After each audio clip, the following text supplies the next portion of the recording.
Pessoal, hoje a prática vai ser sobre a determinação da constante de dissociação do ácido acético utilizando a mesma técnica que utilizamos na aula passada, que é a condutimetria.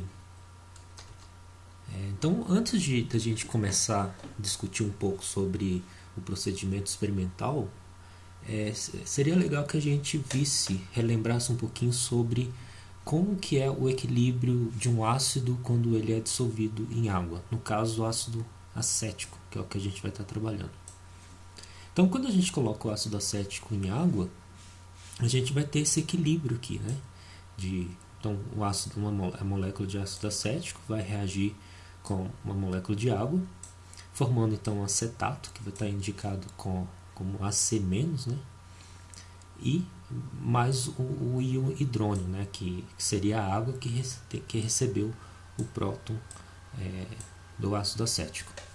Então esse equilíbrio ele é um equilíbrio dinâmico, né? A reação tanto vai para frente quanto ela vai para trás, né? E daí a gente vai ter uma constante de dissociação associada a esse processo, que é uma constante de equilíbrio, né? O termo dissociação está relacionado com a dissociação do próton, né?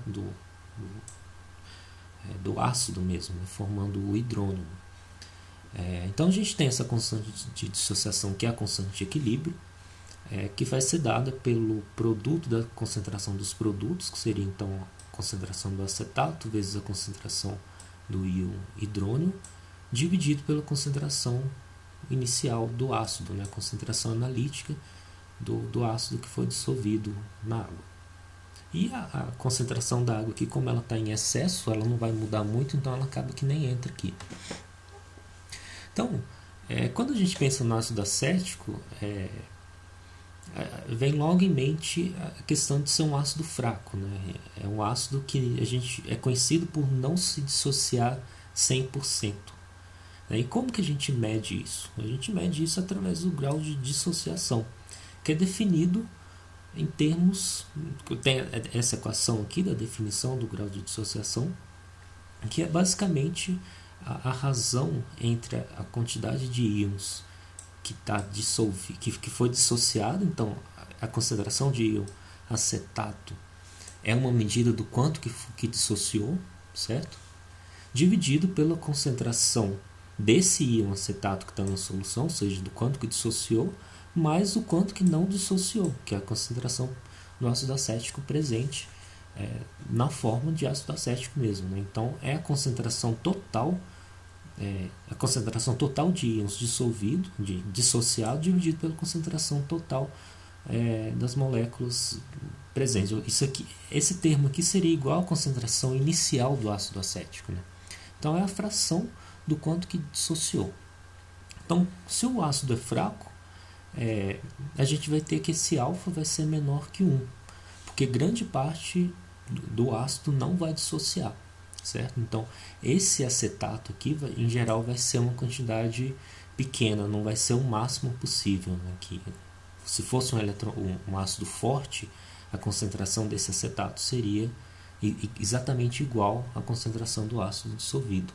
No caso do ácido fraco, que é o ácido acético, o acetato a concentração desse acetato não vai ser igual à concentração inicial do ácido acético, certo?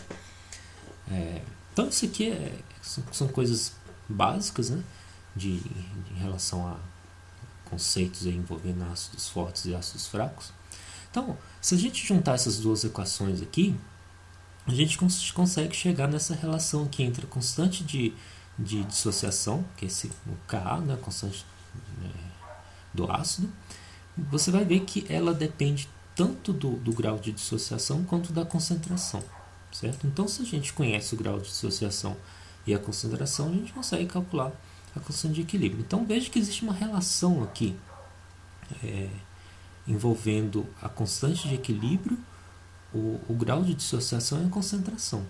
Dessa equação aqui, a gente pode isolar o alfa. Então tá aqui, se a gente isolar o alfa, a gente não vai fazer aqui porque envolve álgebra, mas se a gente isolar o alfa e a gente vê que a gente vai conseguir calcular esse alfa em função do K e do C, certo? Então isso indica que se a gente conhece o alfa e se a gente conhece o C, a gente consegue calcular a constante de dissociação. Se a gente conhece a constante de dissociação e conhece o alfa, a gente consegue calcular o C também. Então veja que existe uma relação entre essas três variáveis que não é uma relação linear. E a gente vai ver como que isso vai ser explorado para obter, na técnica que envolve a condutividade, para obter a constante de equilíbrio. A gente vai ver que vai ter relação com isso daí. Mas antes da gente ver essa parte aí da condutividade e como obter essa constante de equilíbrio através da condutividade, eu gostaria de mostrar para vocês, discutir um pouquinho sobre esse processo de dissociação do ácido. A gente às vezes sempre escreve as equações químicas ali, mas às vezes não pensa no que realmente está acontecendo ali. Então, aqui eu tenho um vídeo mostrando exatamente esse processo de dissociação do ácido, de um ácido. No caso, é um ácido aspartico. Esse ácido aspartico é um aminoácido, né? Só que, se você ver a estrutura do ácido aspartico, a pontinha dele é idêntica ao do ácido acético, né? Então ele tem propriedades químicas semelhantes, né? De certa forma, se assemelha em um certo grau ao ácido acético. Então você vê que tem um próton aqui no ácido acético. Esse próton é o próton que vai se dissociar naquele equilíbrio do ácido na água. E no caso do ácido aspartico, você tem um próton bem parecido, bem semelhante, certo? Então, a gente vai ter um vídeo aqui com o ácido aspartico, mas ele ilustra muito bem também o caso do ácido acético, que é o que a gente está trabalhando. Essa aqui é uma simulação computacional. Essa técnica é chamada dinâmica molecular ab initio. O que significa isso? Essa dinâmica molecular é uma técnica que a gente usa um monte de supercomputador. Quer dizer, utiliza um supercomputador que é composto por várias unidades menores, vários computadores acoplados um no outro, né? Então a gente resolve as equações da segunda lei de Newton para cada átomo de um sistema molecular e também resolve a equação de Schrödinger da mecânica quântica para a gente dar conta das interações envolvendo os elétrons, certo? Quem está fazendo disciplina de química quântica talvez já está um pouco mais familiarizado com isso. Então é um cálculo intenso, às vezes demora vários dias, semanas, mas que permite a gente ter uma ideia, uma visão molecular do que está acontecendo nesse processo. Então vamos lá, vamos ver esse vídeo aqui que a gente vai ver o que está acontecendo nesse processo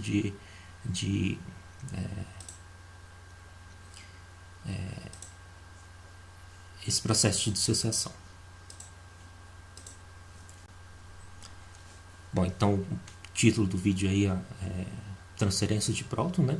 Então veja, aqui é a molécula do ácido aspartico. Então deixa eu pausar aqui para ir explicando. Então veja a pontinha dele aqui, né? Essa parte aqui é a parte que é bem parecida com o ácido acético, né? Você tem um carbono, outro carbono, dois átomos de oxigênio e aqui na ponta o próton, né? Vocês estão formando aqui o ácido.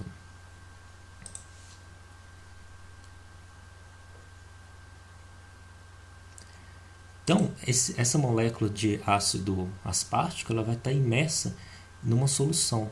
Então, existem várias moléculas de água, estão mostradas em azul. Então, tem várias moléculas de água solvatando essa molécula de ácido aspartico, que é o caso também do nosso sistema lá com o ácido acético, né? A gente está dissolvendo esse ácido acético em água, certo?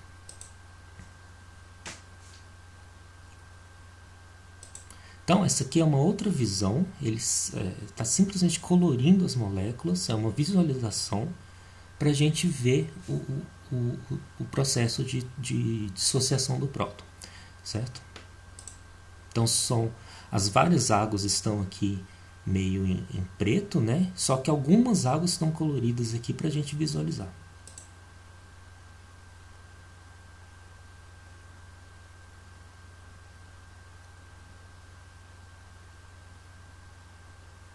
Então veja aí marcando o próton que vai dissociar e vejam as águas ao redor. Então tá aí, olha.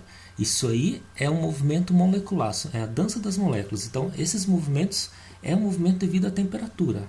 Tá todo mundo chacoalhando ali porque tem uma temperatura finita ali, certo? Então veja o que vai acontecer. Olha o próton começando a ser transferido para a água, certo? Está começando a dissociar. Ao mesmo tempo, olha como foi rápido. Agora o ácido aspartico virou um íon negativo. O próton já está na água. Mas ao mesmo tempo, esse próton veio para essa primeira água e já pulou para a segunda. Olha que processo dinâmico, extremamente rápido. Olha onde está o próton.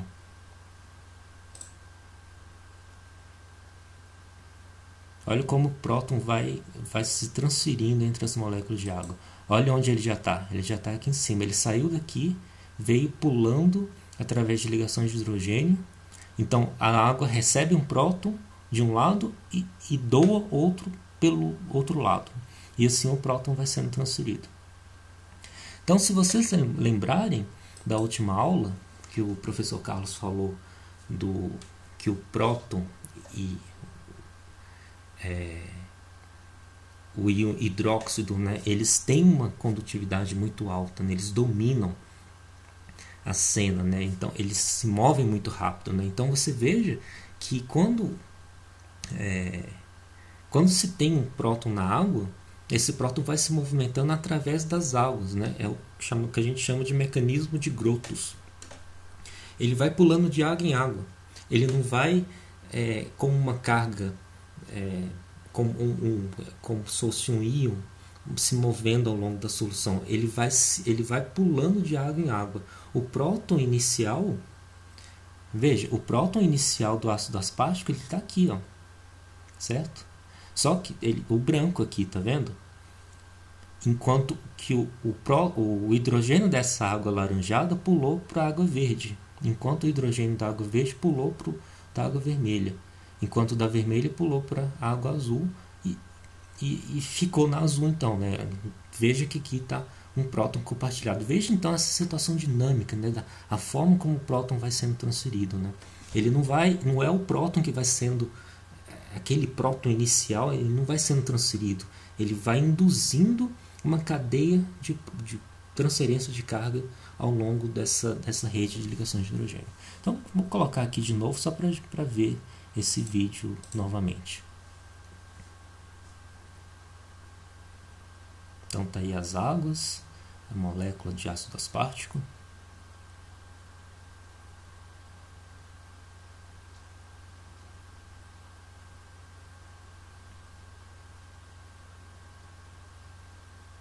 Tá aí o próton que vai se dissociar. Olha que processo rápido.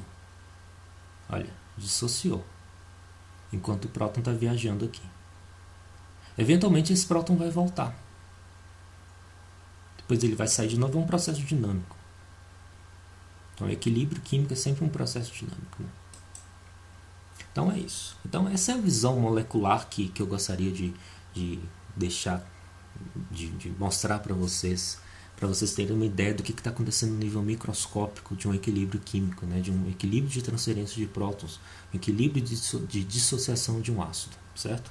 Então vamos voltar aqui para a nossa aula e ver aquela história lá de computar, de obter experimentalmente a constante de dissociação.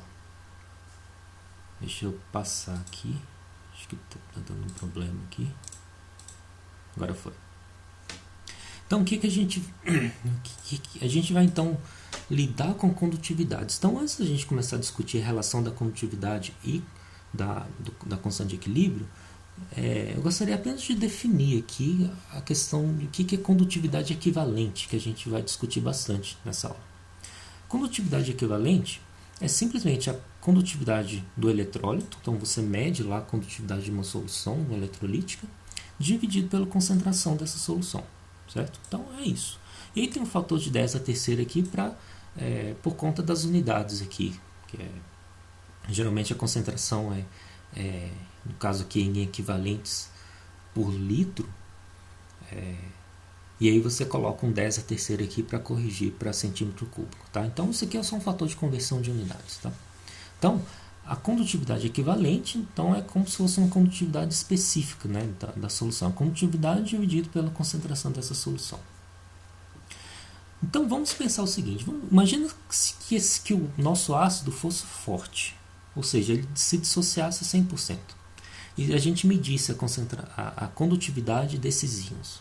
Então a gente vai medir e vai ter um valor. Então vamos chamar aí essa condutividade equivalente como se, supondo que o ácido acético fosse 100% forte.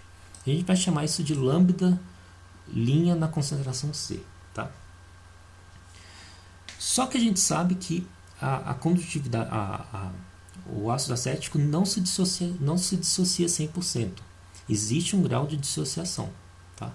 Então o que acontece? A condutividade real que a gente observa quando a gente mede a condutividade de uma solução de ácido acético, ela vai depender não somente dos íons que estão na solução, né, que seria como se todo o ácido acético tivesse dissociado, vai ter um fator corrigindo esses íons que não dissociaram, certo? Então essa condutividade real ela vai ser menor que a condutividade que seria se o ácido acético se dissociasse inteiro. Tá?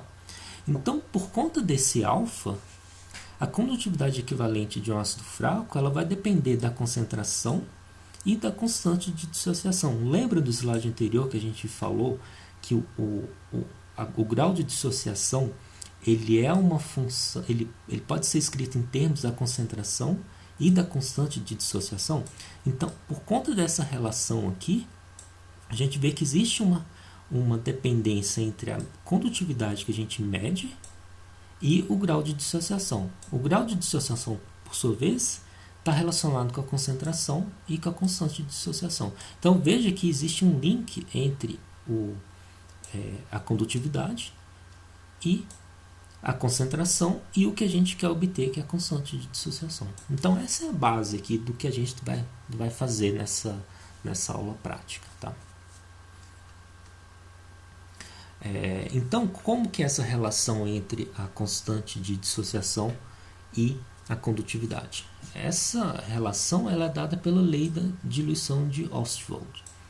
Essa lei ela diz que o K, a constante de dissociação, ela vai ser a concentração da solução, vezes a condutividade equivalente na concentração C, que é o que a gente vai medir, dividido por essas condutividades zero, né, que a gente chama de condutividade em diluição infinita, que é simplesmente a condutividade quando a concentração é muito baixa.